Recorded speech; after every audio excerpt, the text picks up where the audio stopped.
Coach, just your thoughts on the game. Lack of fight, lack of toughness. Defensively, like you can't control the ball going in. You I've always said that you can't, but we're not showing the fight. They drove downhill at us all night. We didn't contest it. We didn't stop dribble penetration. We didn't stop them from offensive rebounding. 12 offensive rebounds and 15 second chance points. 30 paint points, and they don't even have a post guy that really goes in the paint and gets it. And a lot of that's the second chance points. Part of that's the second chance points. Part of that's just us not fighting. I mean, they didn't have 7-footers down there scoring. They had guys that are 6'5" down there scoring. And so I was disappointed in our fight. We talked about it. It was on the board, and I let them contribute in the scouting report now, and I asked them what it'd take, and we knew it'd be a dogfight coming in. That's what they do. And we didn't fight. We didn't give it. And so when we tried to fight in the second half and we showed a little life, you realize you dug a ditch that's hard to get out of. And so we got to be better.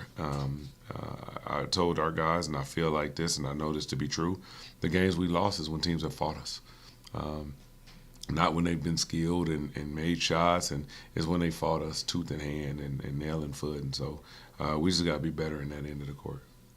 You guys have won back-to-back games in over a month. Mm-hmm. You just put 90 on Sam Houston on Saturday, and then you come back here and you shoot 33% on your home floor. Like the inconsistency of this team. Like I know you mentioned the lack of maturity at times, but how does it keep, happening when you guys can't string momentum? Yeah, if you could answer that question, if I can answer that, I'd be a really, really, really great basketball coach. I think it's the habits you pick up in practice. I think our practices are inconsistent with our effort. They're inconsistent, and for anybody that's watched them, guys have to have some want to in them too. Let's be honest, coaches can't give the most energy. They just can't. And so we need leadership, and that's where the maturity comes in, player leadership. And I saw that tonight. The fans won't see it, but in the locker room at halftime, we had some players step up and be leaders today, and I haven't seen that in a while, and I was proud of that. So hopefully that's something that we can take and we can push forward, because you got to be able to be self-aware too. Also, I'm self-aware of the things that I do. I'm going to go watch the game. I'm going to be self-aware of places I felt like we could be better. Maybe even back to practice, or maybe back to this week where I thought maybe we didn't work on this enough, or maybe we didn't work on that enough.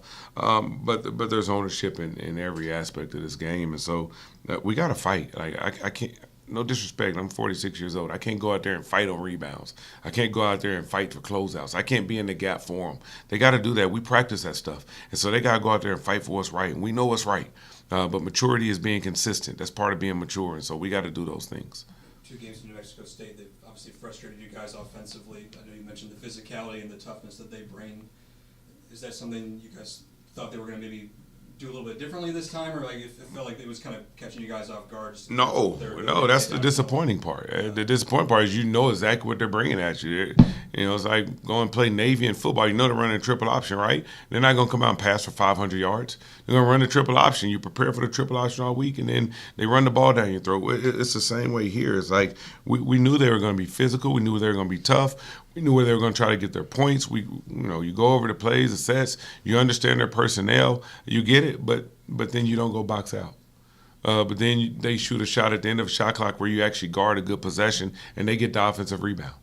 Where there's a loose ball bounce on the floor, and it's 2 guys equally at the same distance away from the loose ball, but their guy just outruns your guy and wants that ball more. Those are the things I'm disappointed in.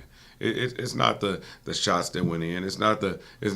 It's when we practice stuff and we're not tough enough to go do it. When we practice getting loose balls, when we practice boxing out and rebounding, we're not tough enough to go out there and do it. I'm not trying to be doom and gloom. Go ahead. I mean, do you think it's too late in the season to get toughness in a team, or do you feel like that's just kind of part of a team they either have or they don't have it? No, I think we were tough at Sam. I just think the consistency of it is the issue. I think we were tough at Sam. I think we were tough when we played Liberty here. I think that we were tough when we played. We've been tough this year. I mean, you don't start 11-2 by not being tough. You don't beat Liberty, or you don't beat Middle Tennessee on the road by not being tough. We've been tough. But it has to be consistent. It can't be depending on who's in the stands. It can't be depending on if school's in or not. It can't be depending on how you felt that day. Toughness is something, it's who you are.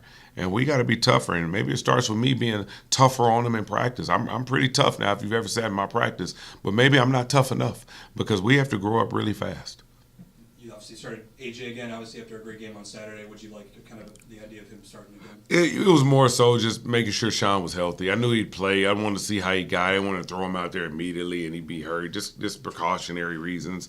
But I told Sean once I know he was healthy, we'll go back to status quo, whatever we do. But whether AJ started or Sean, I think both of them, if you look at their minutes, started minutes, Sean might have played. He played 28 minutes. AJ played 20. So, I mean, it still equaled out. But I just wanted to make sure he's healthy. I think you got to value the kids and their injuries and their bodies and understand that they ain't going to play basketball forever. So I never want to put a kid in a situation where he's playing hurt.